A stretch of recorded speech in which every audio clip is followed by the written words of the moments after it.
In this video, I'll show you how I qualified nearly last and almost got DNF, but still managed to be leading on lap 17 and fighting for the win. Let's get into it. Hi there, I'm Alex, ACBW. Welcome to my league racing video. I'm currently racing in the TWL Racing League, and this is round 9 of the Belgian GP. This is my first league racing video, but also probably my last because I got other things to do. As for the standings, I actually scored 2 podiums in the past 2 rounds. Missed the 3 rounds in Imola, Monaco, and Barcelona because I went to Australia. And for this race, it's kind of interesting because it's a mandatory 4-stop 5 compounds usage. So the best strategy I tested, if it's like fully dry, it's 7 laps on the mediums, 10 laps on the hards, 3 laps on the softs, and 1 each for the intermediates and the wets. And now it's qualifying. I actually effed up in my past 2 laps. I went out in Poulan because I was on the phone with my girlfriend, so I couldn't really concentrate. Now this is my last attempt. Now I go wide into Rivage, and now I'm trying to pull back, so I actually lose a lot of time here. And now to Poulan, twice I went out. Let's try, slow it down to 6th gear, and try to pull. Still went wide a little. Now coming into Pit Puff, I'm kind of slow because I'm just too anxious about effing up again. And now Stabilog, kind of slow again, but it's okay because we just need to put in the lap, purple sector, which is good. Now into Blanchimont, I actually I keep effing up on the ERS strategy. I should have turned it off, but now you see under it says deploy used. Okay, now to the final, the bust up chicane. Oh shoot, I just invalidated the lap again. So I was checking at the time and it's like 2 minutes left, so I can still put in another lap. But I made a big mistake because I wasn't aware about who was in front. So now I'll start up the real final try, and I see Volkia right in front of me because I actually look at the mini map in the final corner, and I saw 2 cars behind me. I don't want to impede them, so I decided I just had to go. But you'll see later that I catch him up after the Kimmel Straight, just right into the comb. I was thinking at the moment that this lap is totally wasted, but what else can I do? Now, right into Le Combe, he actually brakes early, so we're going to catch a bunch of dirty air. Now, Midi, yeah, we're just right behind him now, so we're actually stuck, and I run wide again in Rivage. And now the no-name corner, yep, I just touched the grass, went out. And I was really frustrated because I still couldn't put in a lap. I was too worried about putting in a lap that I completely forgot about the fuel. Oh my god, bro. Oh, hell no, man. What the fuck, man? Get your ass on, bro. Yep, there it is. So this is probably my worst qualifying session I ever had. My lowest qualifying position was like P6 in Jeddah, the first round. But yeah, so such a tragedy. P17, an absolute tragedy. Okay, so now for the race, it's gonna rain in the latter part, and because of all the pit strategies that we had to do, so I think the rain would probably come on the 11th or 12th lap. Before the race, I was discussing with Swift and the Redbull. The strategy I just now showed in the video is the fastest against the 110 AI, but that is a totally different scenario because now I'm starting in the back of the grid. So I would start on the softs rather than the mediums. and try to undercut everybody, because if I continue to climb my way up on track, I will actually lose a lot of time due to fighting. And so for the strategy wise, I see the leaders, Lose Way, Tad, Joyfall, they're all on softs, and Swift, like I discussed, he's now on mediums. And let's get into it. And it's lights out. No, it's not. Lights out, and away we go. And we actually get a good start. We just jumped the Alpine and now the Sauber. And into the final corner, Jackie brakes a little early. Now we got stuck and we got hit. Okay, so after the source.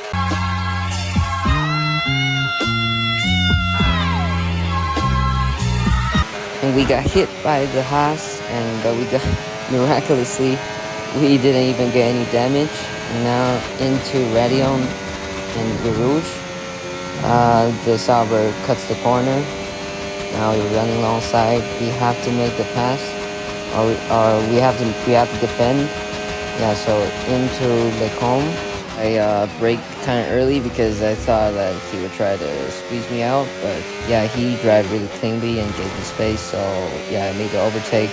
Now, even after the battle, they're also fighting in front, so we easily catch up to the group. And my teammate who started at P18, he's already in P9, so that's really impressive.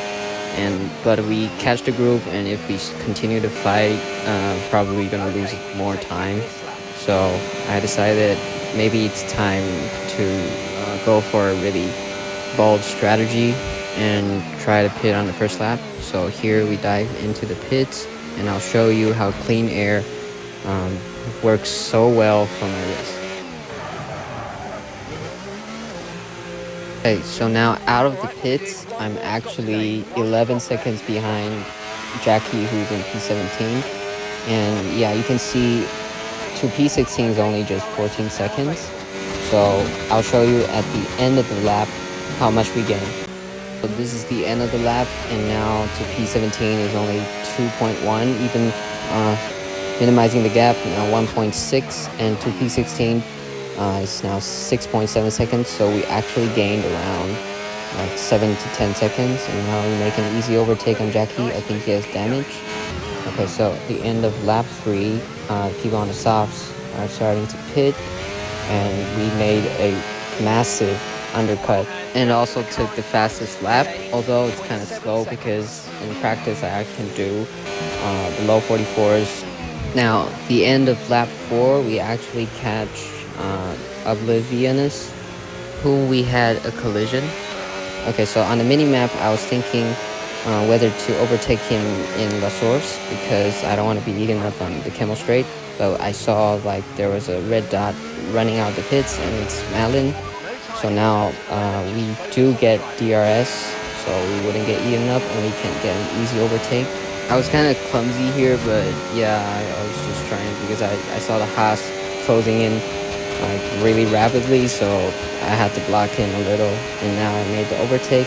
And keep in mind that the Haas hasn't pit yet, and the Ferrari was in the leading pack. He was P6, so in fact gained a lot of time due to clean air staying out. Yeah. So on the end of lap 5, I actually decided to pit because, like I said before, the rain will probably hit on lap 11 or 12. So I decided, because the hards can last maybe to 11 or 12 laps. So now I'm out of the pits, right behind the Racing Bulls Anthony. So now we actually finished our dry tire requirement. And people in front either are going to pit because they haven't finished their job.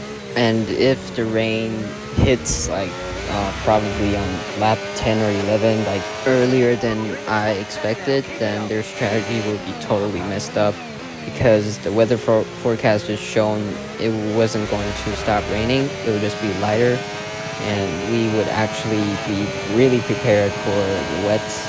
And now actually save a little bit ERS on the first straight, and I'm gonna make an easy overtake on Anthony in the VCARB.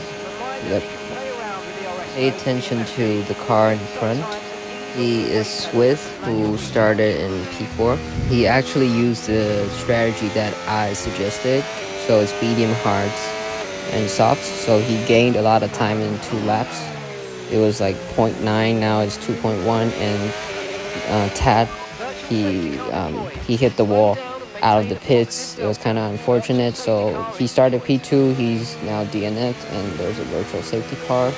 I was really in a bad position when the VSC was ending. I almost sped under the safety car. Learned my lesson in Miami. I was P1, and then I just sped and got a drive-through penalty, and the rest is history. Now, Swiss actually pits on lap 10 because it started raining, but we're going to stay out because for my own identification of whether to pit for the wets or not is usually when the system, there is an icon where it says that the DRS is now disabled. Yeah, but, and I saw that the Ferrari, he didn't pit. So now into lap 11, actually Joyful, he pitted for the Inters and was right in front of us, but unfortunately he also spun. We were in fact gaining time on this lap because I was on the hards. Like I said, it was still too dry for the Inters. So we head into the pits on lap 11, although the notification hasn't popped up yet. Now, see, out of the pits, it was 2.5 behind Swiss. Now it was just 1.9, so we actually gained 0.6. Onto lap 14, we managed to gain time to Swiss, but yeah, the safety car just hits because I think one of the Saubers, I think Tony, just before this race, his game settings were all set to default, so he didn't have time to modify it, and now his race is ruined. So now we're actually P4 and we're pitting for the wets, and now we can complete our 4-stop, 5-compound requirement. And out of the pits, we'll process the pit lane. So this is his second time. So now he got a 10-second penalty. And now people in front, I wasn't sure. I should have checked, but I think I should have pitted for the Inters because, like I said, the rain was gonna be lighter. Now, so Joyful, Nuneva, and I think Swift also pits. So in hindsight, if I knew that Joyful hasn't used his hard yet, I would actually pit because I would be on Inters and maybe just right behind Nuneva. Now, so amazingly, we are P2. So on lap 17. Luzway had to pit for the wets, and we're in the lead. And this is extraordinary because I started P17, and now lap 17 I'm in P1. So we're gonna start behind the safety car. So on the restart lap, I'm gonna try to be kind of tricky, and I think I'm actually good at restarting the safety car because usually the car leading would try to straighten up the car for the exit. But that would be predictable, so I would try to park at the apex just by lifting off and let people behind me bunch up, then blast on the throttle, and you'll see that it creates a bigger gap.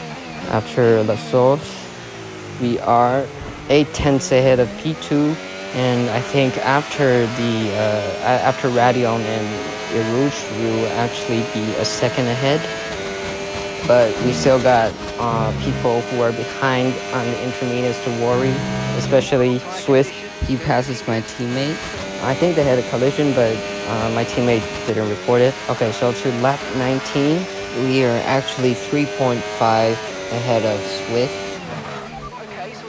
because he was fighting Nuneva. So right now, because the wets on these kind of conditions are not ideal, on lap 20, he already closed the gap to 1.7, and the wets on these kind of conditions, the straight line speed just feels like a McLaren. Yeah, so I actually fucked up here again, and now Swift is rapidly closing in. Yeah, but you know, sometimes you gotta make mistakes to know the track. So the dry line is now kind of clear. So I was thinking like, should I defend on lap 21 or just defend on lap 20? So I see Swift actually closes the gap to 0.4. So I park on the apex again, and now he will go for the dry line, we go for the wet line, and he's not gonna put up enough momentum to overtake us. And now into turn 1. Our right side tire was on the wet part. Yeah, this is a mistake I've done. I should have just went for the dry line. I was too worried that he would try to send it. Okay, so now back home I slide again. Now Malmedy, he was really close, so I decided I'm gonna stay in the middle. Because you either had to brake early if you go on the inside, and if you go on the outside you would face aquaplaning like I slid on lap 20, and you wouldn't carry enough speed to overtake the car in front. When I practiced the previous day, every time I catch P1 in Poulon, I wasn't able to make an overtake after. So I'm actually going to stay in the middle and then go to the outside, but give him a tight line. Actually pushes this, but now he's on the outside where the aquaplaning starts. And I should have just gone for the dry line, but yeah, it's just my mistake. Anyway, now into Blanchimont because he's on the inter, so the straight line speed is going to be really massive. Now we're going to try to play on the aquaplaning, try to distract him, be unpredictable. And now we're going to choose the inside line because we're going to plan for a switchback. Now, okay, so he actually brakes and leaves me just enough space, and so I go for the switchback. But yeah, my left tire is just saying hi to the aquaplaning, and I'm on the wets, so it's really slow. Oh, I decided I'm gonna send it, and then yep, I'm gonna slide through, and we actually are in front. Okay, you see the replay. I was in front, but he just pushes me wide. All right, man. I think so. How about now? Because this might be my potentially last race, so I was thinking just go big or go home. So we spoke after the race, and he said that he thought that I wouldn't really try to send it, but yeah, I just sent it. So he actually did predict it well because he left enough space and he tried for the switchback, but yeah, when he was exiting the corner, he just carried too much speed and he didn't let go of the throttle. I did, so yeah, but I didn't report it because I didn't think it was necessary. I made a mistake in the first place. I did a Tokyo drift right in front of him. P17 to P3 is actually something that I should be proud of myself.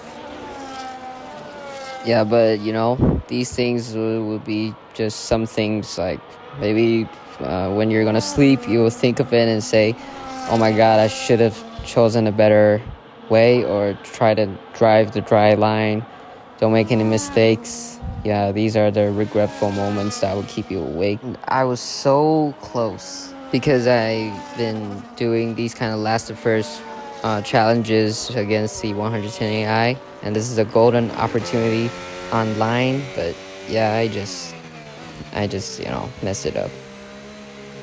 Anyways, so we actually got fastest lap, driver of the day. Yeah, and our teammate, he actually done a good job. He went all the way from 18 to 6. Yeah, so thank you for watching and have a nice day. If you like my video, please like and subscribe.